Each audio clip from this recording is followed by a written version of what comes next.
Donc, on est en compagnie de Marc-Olivier Girard. Laurie Boutin. 2 élèves de secondaire 1. Et puis, moi, je suis curieux un peu de savoir comment vous avez vécu la transition du primaire au secondaire. Ben, c'est sûr, c'était un peu plus dur. Là. Il y a eu un changement au primaire.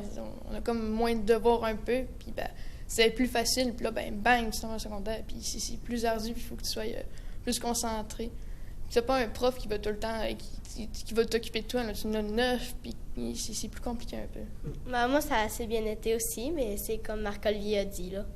C'est les profs, ils peuvent pas s'occuper personnellement de toi, là, parce que... Faut être plus autonome. Ouais, c'est ça. Puis, quand vous étiez en 6e année, là, vous aviez peur de quoi du secondaire? Vous souvenez-vous de quoi vous aviez peur? Ben, j'avais peur d'être avec plein de monde, tu sais. J'habitais dans un petit village, puis là, on tombe à des gros groupes, puis être pas mal dans l'école. Puis j'avais peur de tout ça, puis je voulais pas être séparée de mes amis, mais finalement, ça a bien été quand même. Ouais? Moi, j'avais peur de pas être avec mes amis, puis d'être poignée toute seule dans ma classe. Puis aussi, j'avais peur, l'école, je la trouvais grande, là, j'avais peur de me perdre, là. Finalement, tu t'es pas perdu? En tout. Non? Il y en a et tout qui disent qu'ils ont peur d'oublier leur combinaison de cadenas, tout ça. Avez-vous eu peur de ça? Des fois, c'était long un peu. Quand on se trompe de cahier, il faut que tu retournes. Puis là, c'est long un peu, mais je suis habituée. Ouais, moi, je me suis pratiquée un peu chez nous avant, là, puis ça a été correct, là. Si vous aviez un conseil à donner là, aux élèves du primaire qui nous écoutent, là, qui nous regardent, ça serait quoi? De pas s'inquiéter, puis que, peu importe, tu vas y voir pareil, tes amis, même s'ils sont pas dans le même groupe, ça change pas grand-chose. Okay. Ouais, c'est ça, ils vont se faire plein d'amis, puis pas s'en faire, là, ils se perdront pas, ça me surprendrait, là. Ils vont avoir 5 ans, en tout cas, pour se retrouver dans l'école. Puis bien se préparer dans nos livres, puis tout, là. Parfait. Bien, merci. À demain. Bonne journée.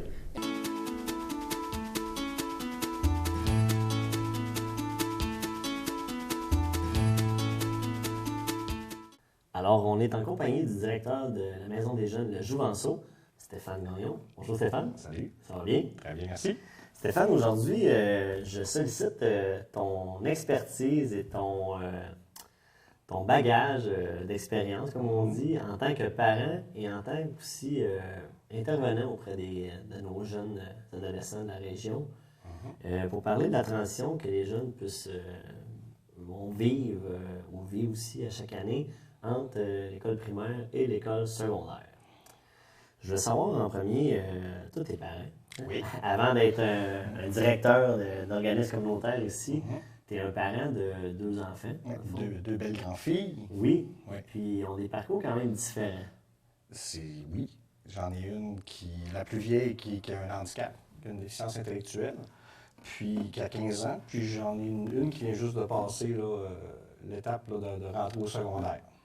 Et puis, comme parent, comment tu as vécu ça? Comment tu as appréhendé ça? La transition, mettons, si on parle de ta plus vieille avec son handicap, tout ça. Bien, Ève, ça s'appelle Ève, ma plus vieille. Elle a toujours été en classe spécialisée. Le saut était d'une école primaire, qui allait de première maternelle à 4e année, puis elle devait sauter directement au secondaire, à Jean Delbourg, de secondaire 4 à secondaire 5. C'est sûr qu'on appréhendait à dire passer d'une cour d'école primaire à tomber avec des 15, 16, 17 ans tout d'un coup. Mais le secret, là, c'est pas compliqué. S'il y a un secret, c'est vraiment de préparer. On appréhende tout, mais pour vaincre l'appréhension, c'est quoi? C'est de s'informer. Moi, j'ai été là-bas avec la mère de mes filles pour s'informer sur qu'est-ce qu'il y avait comme ressources, aller voir les lieux.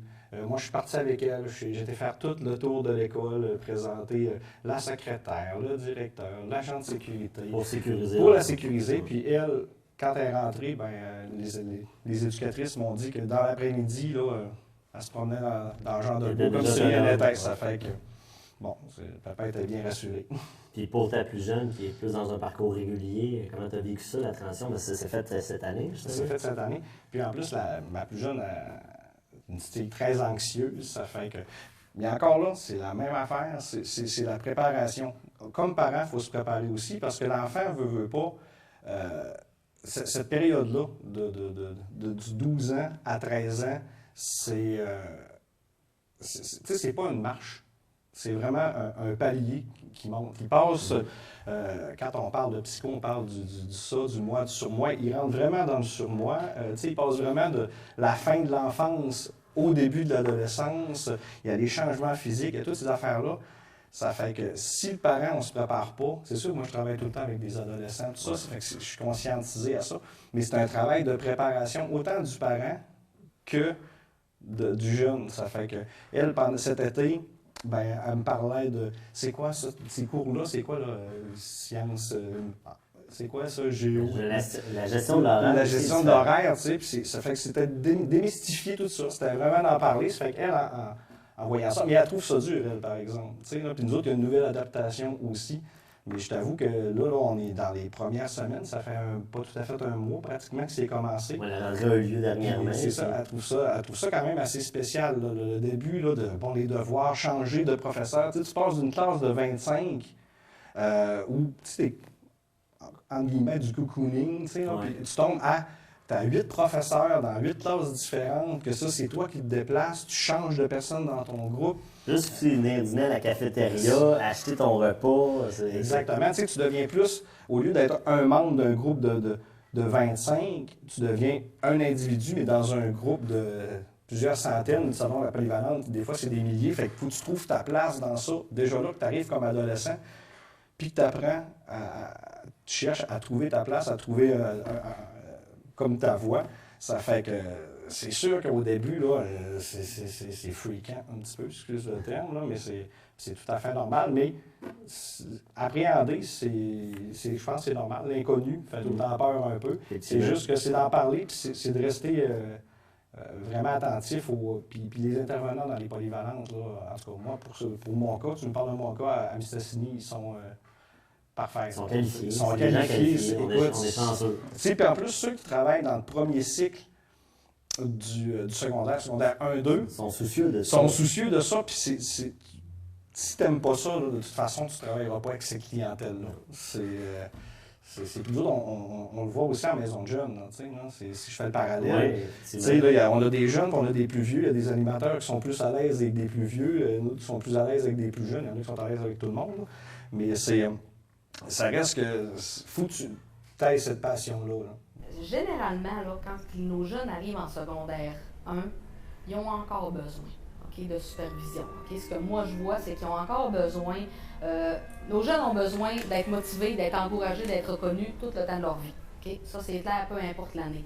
Davantage en secondaire 1 pour que justement qu'ils ne lâchent pas. Oui, c'est peut-être un peu plus dur. Oui, c'est peut-être un peu plus exigeant. Là, il arrive au bas de la montagne. Une nouvelle montagne. Une nouvelle montagne. En fait, c'est vraiment ça. Vous avez fait... C'est comme quand ils arrivent en maternelle. En maternelle, tout est nouveau. Là, on arrive en secondaire 1, on recommence. Tout est nouveau encore une fois. Souvent, c'est aussi les parents, on les invite à leur dire, ben, tu sais, tu as été capable une fois, tu vas être capable encore une autre fois. Si tu es déjà adapté une fois à une nouvelle école, on va se réadapter encore. C'est les encourager. C'est aussi, je vous dirais, il faut qu'ils prennent le pouls de leurs jeunes. Oui, parce que comment ça s'est passé ta journée? Comment tu as trouvé ça? Tu as eu des choses plus difficiles? Parce que les parents, ils peuvent nous interpeller. S'ils ont des questions, s'ils ont des besoins. Si le jeune arrive à chaque soir en pleurant que ça n'a pas fonctionné, c'est important que le parent il dise « Oh, attends, soit à l'écoute de ça ou sensible. Oui, il faut qu'il soit sensible, il faut qu'il soit à l'écoute. C'est important qu'ils nous disent « Ben, moi, je pense qu'il y a des services dans l'école. » Et aux parents, on les informe qu'il y a des services dans leur école. Dans l'agenda, c'est la même chose. La description de nos tâches sont toutes dedans. Tous les professionnels avec nos numéros de poste sont tous inscrits dans leur agenda, dans l'agenda de leur enfant.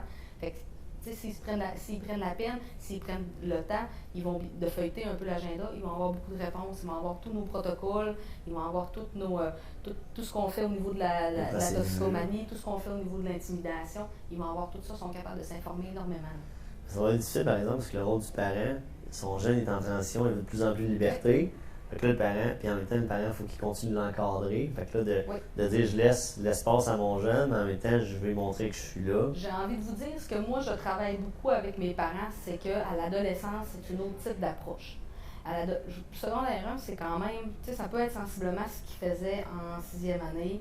Mais je vous dirais que rendu à 16, 15, 16, 17 ans, où ça prend plus de liberté, plus d'autonomie, plus d'expérience, plus de nouvelles expériences, ils ont besoin de sentir qu'ils décident un peu pour leur vie, mais le parent, il faut qu'il soit d'accord encore. Fait que, tu sais, souvent, rendu à ces âges-là, je vous dirais, c'est beaucoup dans ces tranches d'âge-là que je travaille avec les parents pour justement les emmener à une compréhension de changement sur leur adolescent.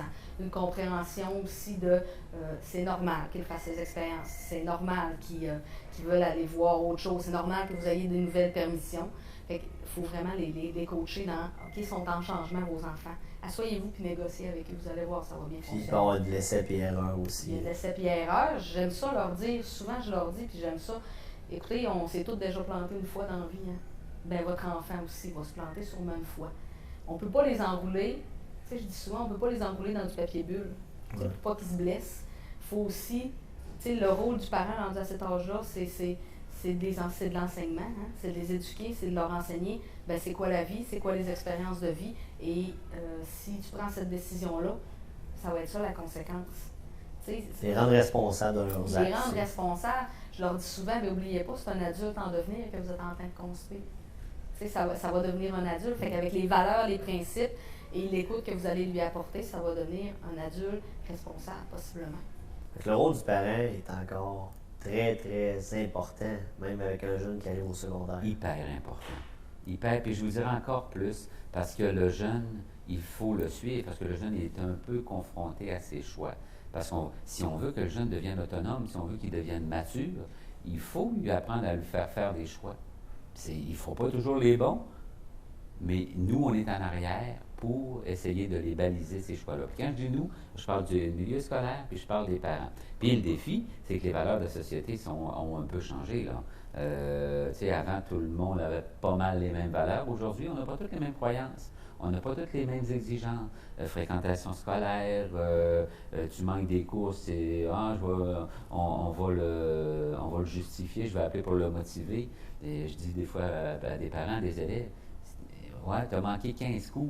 Ouais, mais il était motivé. Ouais, mais ils sont manqués pareil. Ouais. Qu'ils soient motivés ou non, la matière, elle a passé durant le temps que tu n'étais pas là. C'est ça qu'on dit, faites les bons choix, les gars, les filles. Si vous voulez arriver au mandat que vous m'avez donné en début de l'année, qui est de passer votre année scolaire, ça passe par certaines exigences, dont la fréquentation scolaire, l'assiduité au travail, la collaboration avec la famille, etc., etc.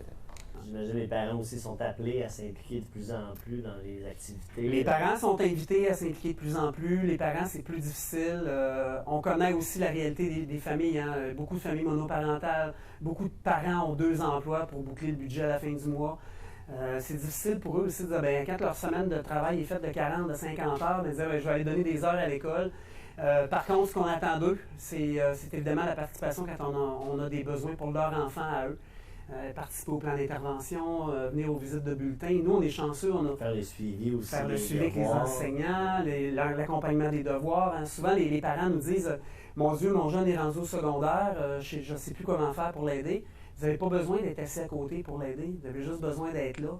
Juste vous informer. Est-ce que tu as fait tes devoirs? C'était quoi que tu avais à faire dans tes devoirs? On demande pas de les faire. Aussi à ce qu'il fait, les projets. Voilà. Le jeune qui fait une équipe, qui est dans une équipe sportive, d'aller l'encourager, d'aller le voir dans ses matchs, dans ses pratiques. Ça fait partie. Ça fait partie du soutien parental, comme le fait de recevoir aussi un appel d'un enseignant qui veut parler à un parent. Bien, c'est important d'accueillir de façon intéressante cet enseignant-là, parce que oui, des fois, il va apporter une nouvelle un peu négative sur la journée de son jeune, mais le but n'est pas nécessairement de taper sur la tête du jeune, mais on veut apporter un changement de comportement. Puis là, la part du parent est évidemment importante. Bien, c'est fait dans un objectif de succès et de réussite envers le jeune. Complètement. C'est toujours le seul objectif. Il y a juste un objectif au bout, c'est celui-là. C'est la réussite de l'enfant, son développement global. Puis c'est comme ça qu'on peut y arriver. Le parent peut nous donner de l'information en disant « Mon jeune à l'école, il est stressé, il y a quelque chose, il n'est pas bien ou quoi que ce soit. » Puis nous, on ne le voit pas dans l'école, ça. Donc, ça nous ouvre une porte à aller voir auprès du jeune qu'est-ce qui se passe. Puis, c'est un travail de collaboration. Oui, c'est un travail de collaboration. Puis... Des fois, j'imagine, même le parent lui-même a besoin d'être sécurisé par rapport à lui. Oui, des fois, le parent a besoin d'être sécurisé. Donc, on est là en support, autant au niveau des parents, au niveau même dans l'école. On peut être en support à un enseignant, on peut être en support à différentes choses.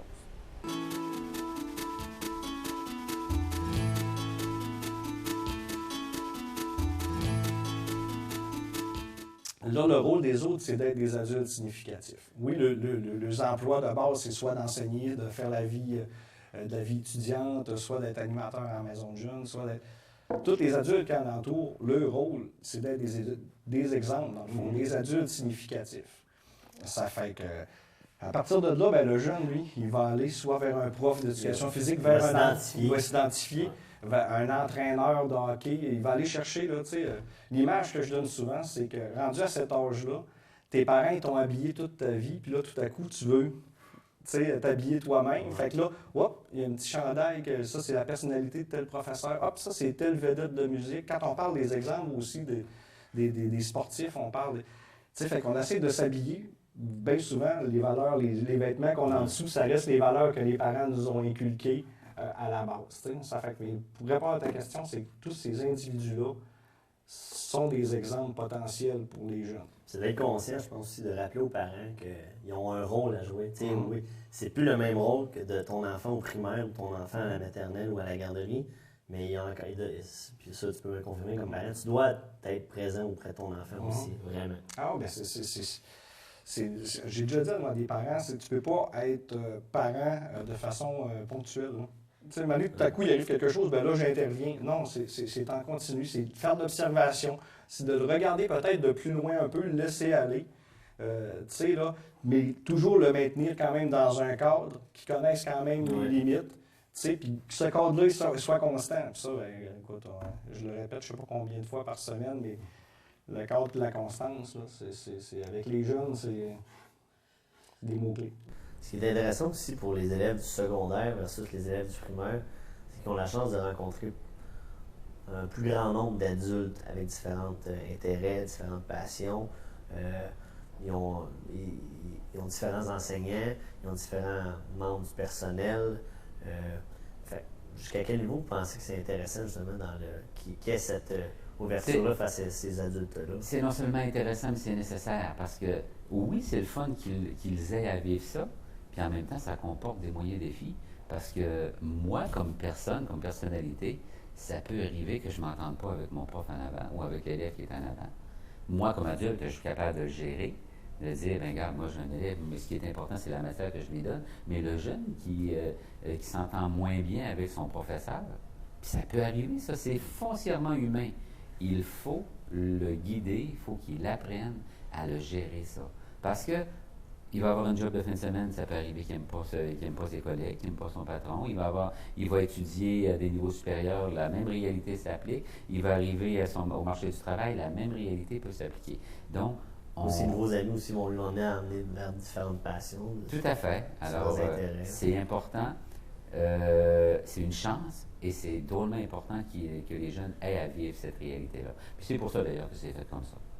Je dirais qu'on les accompagne, dans le fond. On leur fait voir que ce qu'ils vivent, il y en a plusieurs qui passent par là. Sans banaliser, on généralise un peu. On généralise un peu parce que c'est pas quelque chose qui est quand même banal. Pour certains, c'est des gros changements. Il y a des changements au niveau de l'adolescence, surtout là, au début, là, à 11-12 ans, là, il y a tous les changements au niveau physique, psychologique. Là, c'est une nouvelle école. Ils ont été... tout dépendant de l'école où ils ont été quand même un certain temps dans la même école. À un moment donné, l'anxiété qu'ils peuvent vivre se calme avec le temps. Là, on arrive à un autre changement. Donc, ça fait beaucoup de changements au niveau du début de l'adolescence. Donc, Eux-mêmes vivent des changements, puis le système dans lequel ils évoluent est en changement aussi. Oui, exactement. Donc, je pense que le mieux, c'est de les accompagner. S'ils ont besoin un peu de plus, c'est les accompagner dans ce qu'ils ont besoin de plus. Depuis autour de 8 ans à peu près, on offre à l'école des ateliers pour les parents. On a toujours des groupes entre 10 et 20 parents. Donc, c'est des ateliers, c'est accompagner mon adolescent. Donc, parce que dans le fond secondaire, à la période de 6e année à secondaire 1, ils vont vivre 2 transitions. La transition vers le secondaire et la transition vers l'adolescence qui fait peur aux parents un petit peu. Donc, qu'est-ce que je fais? Moi, je passe 5 soirées avec 2h30 par soir avec un petit groupe de parents. Et on passe à peu près tous les thèmes qui peuvent être vus et c'est très adapté aux parents. Moi, je dis, c'est ça les thèmes que j'ai prévus, mais si vous avez d'autres choses, vous le dites, puis je m'ajuste. Donc, il se vit toujours des super belles choses dans ces soirées-là. Notre petit groupe, on se parle, les parents aiment beaucoup ça. Et d'année en année, ça se répète. Là. Puis je pense que ça outille les parents. Parce qu'il y a beaucoup de peurs, que ce soit au niveau de la violence, au niveau de la consommation, au niveau des devoirs, au niveau de tout à coup, mon enfant ne parle plus comme il me parlait avant, tout à coup, je ne sais plus rien. Tu sais, il y a plein de craintes, puis les parents, dans le fond, n'ont pas de place pour le manifester ou en parler. Fait que dans ces groupes parents-là, puis on s'aperçoit que, puis il n'y a pas de frontières. C'est-à-dire que je peux avoir un parent de classe d'aide assis à côté d'un parent du programme d'études internationales. Ils ne savent pas un et l'autre parce que moi, je n'ai pas quelque chose que je nomme. Je ne demande pas aux parents de dire où son enfant. Et on s'aperçoit qu'ils vont vivre la même chose comme parents. Que ton enfant ait des difficultés ou que ton enfant réussit très bien, les craintes à l'adolescence sont semblables. Là. Donc, on vit ça là, dans les groupes parents. Ben, c'est ça, comme on disait, le jeune va passer de 6e année, ce qui est aussi le plus vieux de l'école, à secondaire 1, ce qui se retrouve présentement le plus jeune de l'école. Oui. Puis entre ça aussi, il vit lui-même des changements intérieurs, il vit la période d'adolescence. Oui, tout à fait. Fait que ça peut être stressant. Il y a des choses aussi que tu fais par rapport à la gestion du stress qui peut les aider à passer à travers ces étapes-là?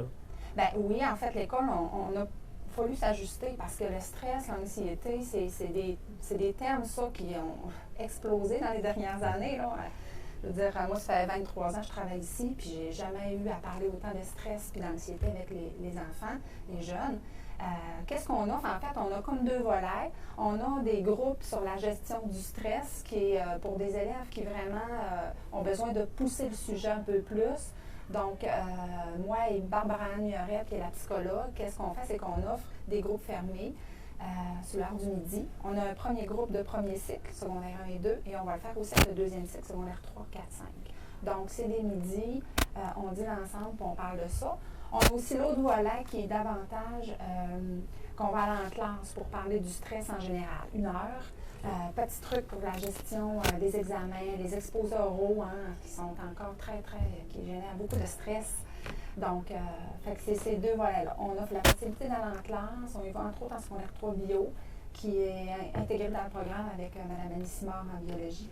Puis, on va à la demande aussi. C'est ce qu'on va faire, en plus des suivis individuels. Là.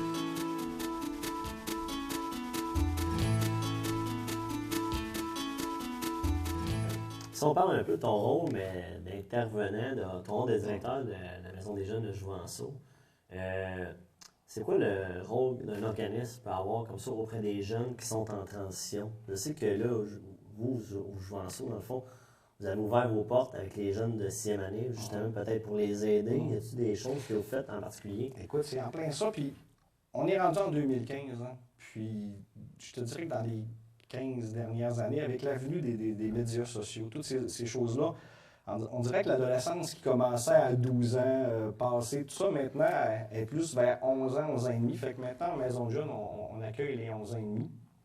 Puis, effectivement, c'est une façon d'aider à la transition.